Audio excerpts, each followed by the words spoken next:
Svinavadhitamastmavidvishavahai. Om Shanti Shanti Shanti. Okay.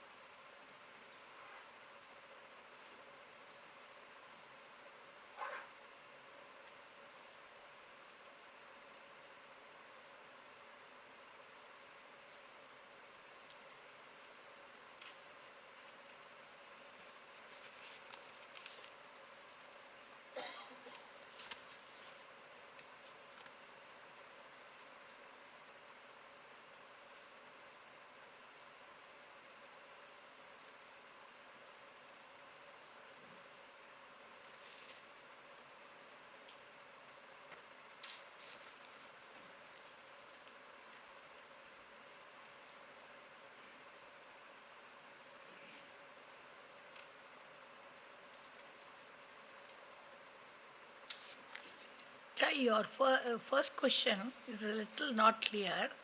What is the difference between saying Ishvara is everything and saying he is not something?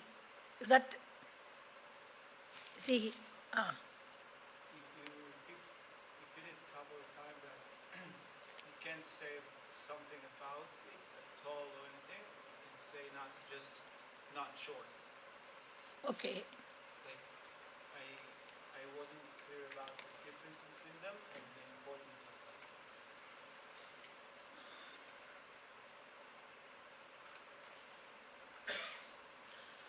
You can only give negative attributes. Okay.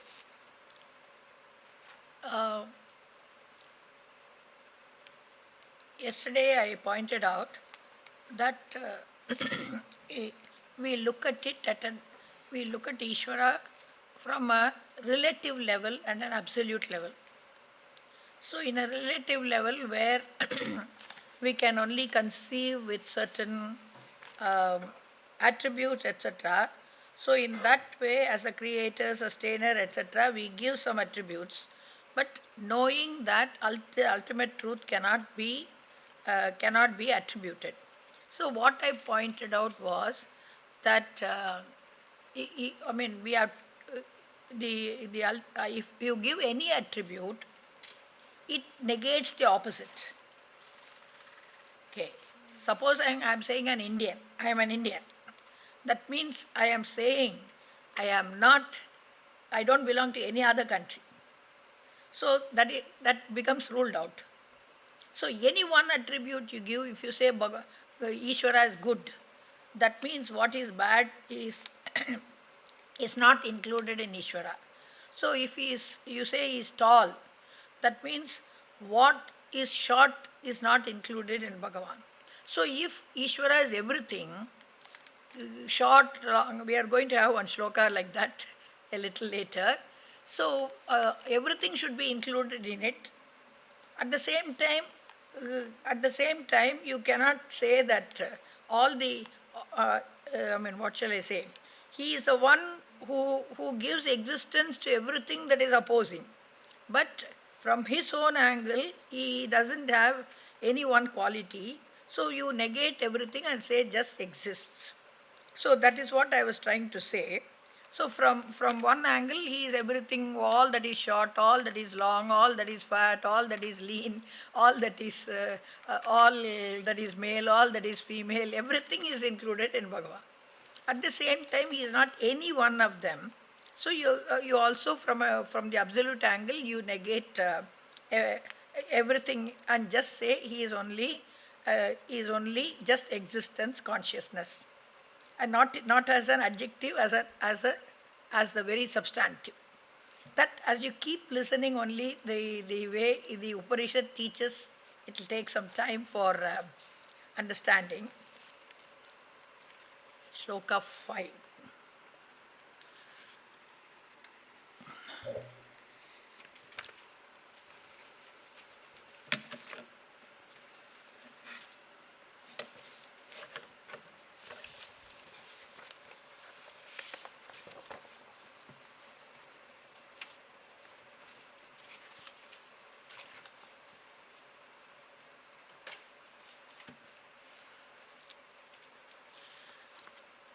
Again, in Shloka 5 and Shloka 6, what is pointed out is that ultimate truth cannot be arrived at only by logic.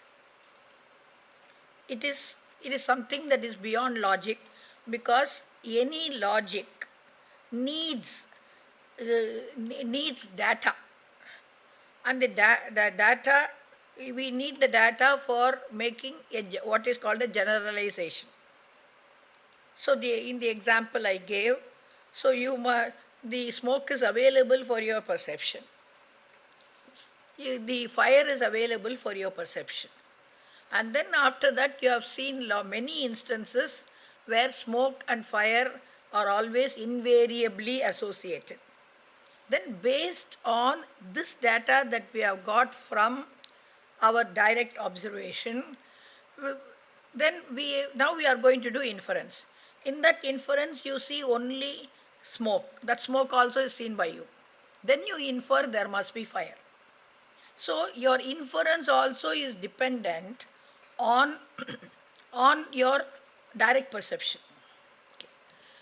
So what is not available for direct perception, then you don't have data for it, and therefore you cannot use just inference to arrive at the ultimate truth.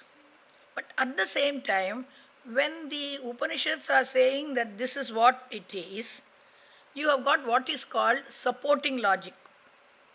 So the logic makes you understand what the Upanishad is saying. We are not arriving at something by mere logic, but we are using logic to understand what the Upanishad is saying. That is the point that I made there. If you have got some further doubts, then you can talk to me. Exactly pinpoint and ask me, I will talk to you.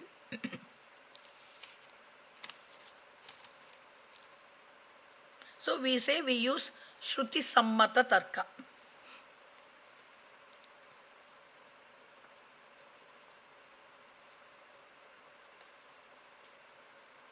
And I pointed out, yes, we use a logic that every creation must have a creator.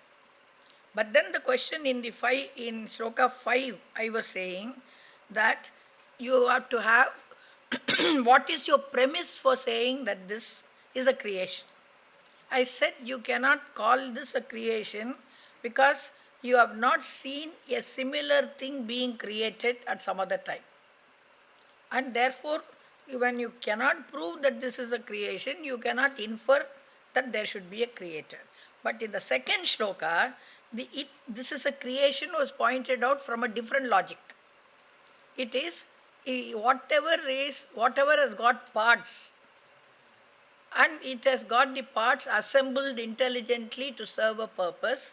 That means the day they were all put together finally to serve a purpose, that is called its date of origin.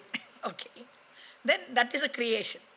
So the logic for proving that this is a creation was a different thing. Not that because you have seen somebody creating something, but you are saying this is a creation because it is intelligently put together. Then anything that is intelligently put together should have an intelligent being behind it. So that was the logic, again supporting logic. Because whether it has got one intelligent being behind it or many intelligent beings behind it, so this one hall that you take, okay, there is so much of work that has been done. So the building has been done by somebody, the painting has been done by somebody else, the lighting has been done by somebody else, etc. So I said by logic you can arrive that there should be creator, but whether it is a single creator or many creators, you have got enough examples for having many creators, you have got example for single creator. Therefore you cannot arrive at it by logic alone. So these were the points that I was trying to make. I don't know whether I have given a satisfactory answer. So clarify what is meant by samasta with reference to pranava. No, I told you, this word om, you can take it as a combination of the letter A, the letter U, and the letter Im, and then the silence. So now you split it into 4 parts. That is called Vyasta. Now you take the whole Om as a single thing.